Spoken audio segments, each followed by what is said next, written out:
Hi ladies.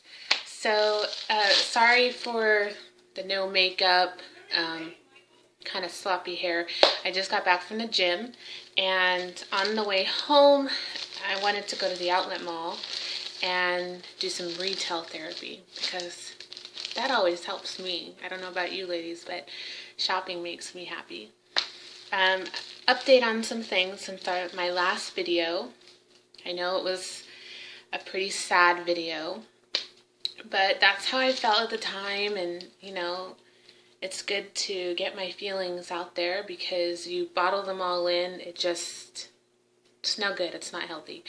So over the course since my last video, I've had a lot of time to think and reflect and just I don't know, kind of do things outside of thinking about baby stuff all the time. So I've been busy, and then we had family in town, and that helped.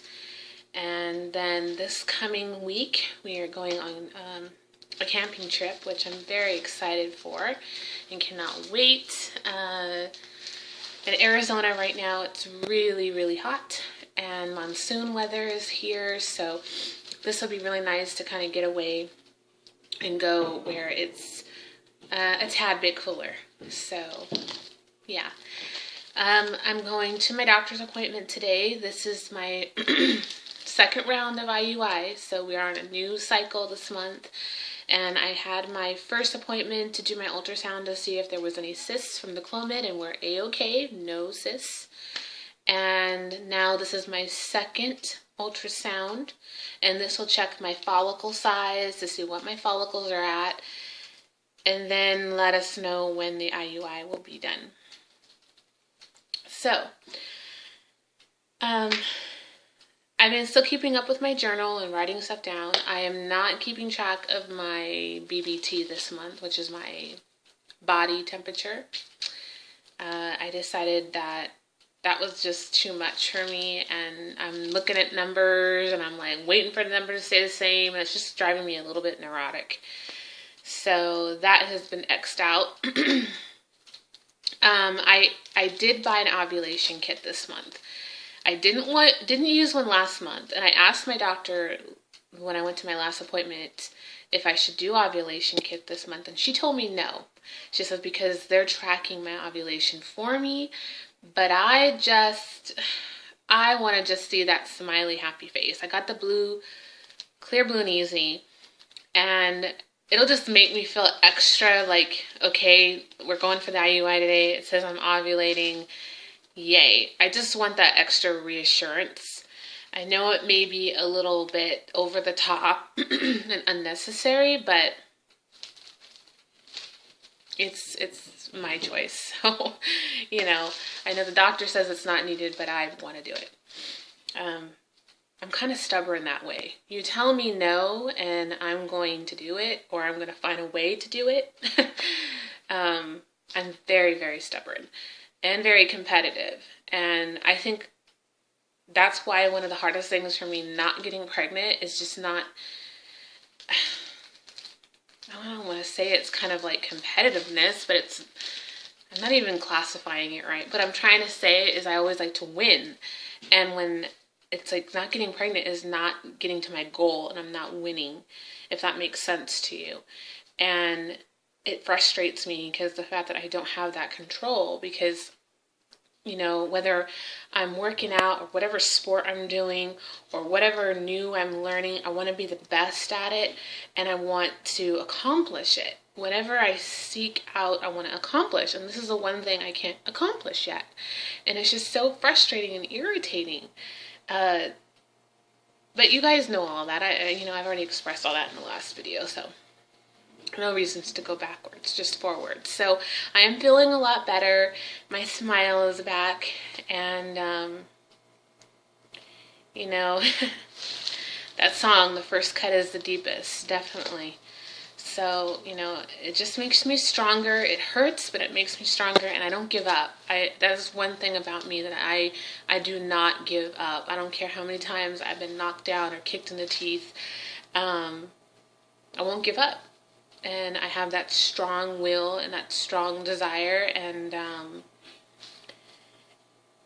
all of that stubbornness and strong will has been embedded in me and generations before me of strong-willed women. So I'm not one. I have many of my families who are like that.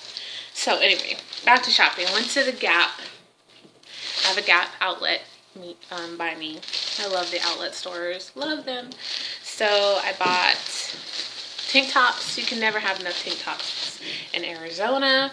And I bought this really cute one. It's like stripes with like kind of like a coral color. You can see here. And Gap right now is having 70% off their clearance price. So I only paid $3 for this, and it was regular $24.99. It was marked down to $3.99, so I got it for $3 and change. So I was ecstatic about that. I also got another tank top. Hold on, the bag is smaller. I have these clothes on there. Okay, so I got this tank top, which I love. I love stripes, obviously. You've just seen the last tank. But it's like a little ribbed tank, and it's lavender and navy blue. I know it's coming across black, but it's navy blue, and it's so soft, ladies. So soft. I love things that feel soft. Don't us all? And then, last but not least, I got a shirt. And this is striped too. I know. It's like, well, where's Waldo, huh? So I got this blue and white navy striped shirt. Kind of is nautical, kind of like, and I like that.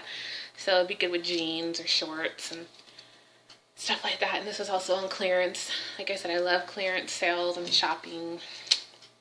I haven't met a girl yet that doesn't like to shop, but I like to shop and save. You know, if I can get things on clearance, that's amazing. So that made my day. It made me smile. And of course, I had to go buy the baby stuff. I mean, I can't help it. I love looking at baby clothes. It doesn't matter if I'm pregnant or not. I've already started creating like a hope chest, and I seen it from another subscriber, and I just thought it was a fantastic idea, because they have hope chests for women who are dreaming to be a bride one day, and they put all of their things inside this chest, so when they get married, they kind of have like a little head start of things that they need. And I thought, well, I saw that other lady's video, and I was like, oh my gosh, that's ingenious. I mean, a baby hope chest. I mean, that's awesome. So, yeah, that's what I've done. And so I went to Gymboree, which is my favorite baby store. Besides the Gap. I love Gap clothes for babies.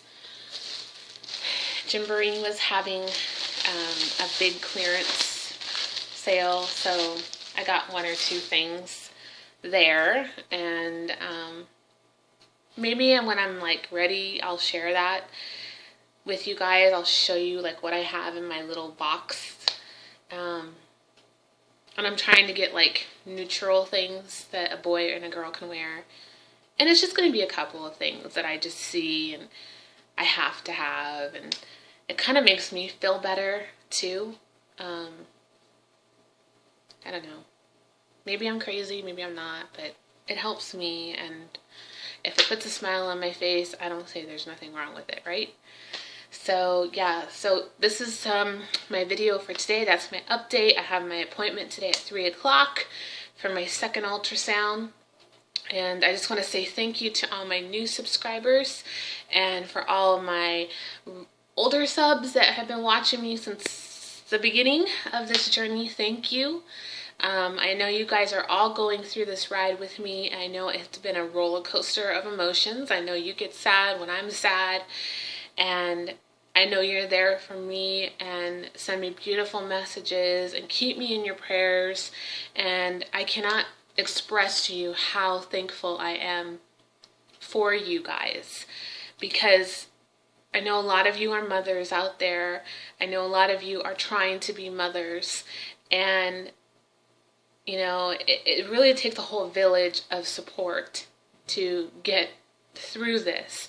And the more you talk about it and the more you share your journey with others, you can really be an inspiration to someone out there who's going through the same thing as me. And speaking of that, in our last appointment, we were coming out from the doctor's office, and you go to the little window and you make your next appointment and you pay for your visit. And there across the room was one of my husband's co-workers. And he was in his uniform and everything. And my husband was like, oh my gosh, I know that guy. I work with him. What a small world. You know, when you're in this infertility journey, you feel like you're the only person going through it. And you feel like you're in this separate class. And I think when my husband saw that gentleman who he worked with in that waiting room, it made him smile, because it made him feel like, okay, you know, I'm not the only guy going through this. I forget that sometimes my husband needs that outlet to talk to someone in the male sense. You know, I get you guys and I share my feelings with you. And my husband does talk to me about how he feels about this journey and when he's upset. But there are a lot of things that he doesn't share with me, because he knows that he wants to be strong for me. He wants to be my rock, and he doesn't want to fall apart when I'm falling apart, because that doesn't do me any good. So seeing that other guy that he works with, a regular blue-collared working guy like him, knowing that he's going through the same thing he's going through, he thought that was really cool. So actually today, my husband called me and he said he ran into his co-worker today, and they talked about their journey of infertility and how their road is even tougher than ours. And I told my husband, get his, exchange numbers, and, if they want to hang out, that's fine. If we all want to get together and have a barbecue, I think, it'd be really good to have that support system, and good for my husband as well. It's hard for my husband to, maybe he's nervous about talking about it, but every male that is around him has children. And it's kind of hard to share your feelings with somebody who has kids and they really don't know how you're feeling because they have children. And coming from a guy, it's kind of like, you're not going to just bring it up in conversation when you don't want to be a Debbie Downer to your other guy friends that are in the room that have kids. I mean, what are they going to say to you? So he thought it was just awesome that he could talk to him about it. And I was happy that he did talk to him. So they're actually, I don't know if they're going to be going through an IUI or an IVF, but his wife has fibroids, I believe. So they're going to exchange numbers, and at some point I'm sure we're going to meet, and I'm going to know more of her story, and I think that's going to be amazing for all of us to get together. So that really helped him. But again, thank you guys for watching. I know it's been a while since my last video, because you guys know, and you need time, and sometimes I don't want to come on and make a video when I'm sad, and it makes all of you guys sad and depressed, and I don't want that. So, I took a while to come back on and update you on our next cycle. And here we are in full swing of things again, and now I'm going to the doctor visit today. I'm already done with my Clomid. I took that. It was a lot worse this time with the Clomid. It made me really hot. I've been having a lot of hot flashes with that Clomid, and there were some nights I would just sleep with a sheet because I was just so hot, and I was like, honey, don't touch me, I'm hot. My hands would get really hot, and my feet, and it was horrible. So I'm glad I'm done with that. It's behind me. And so then I know that I'm going to start the progesterone after I do the IUI. I need to do the trigger shot, so they're going to let me know all of that in this appointment. So I should update you guys tomorrow or Sunday. I'll have a video for you and let you know how it goes.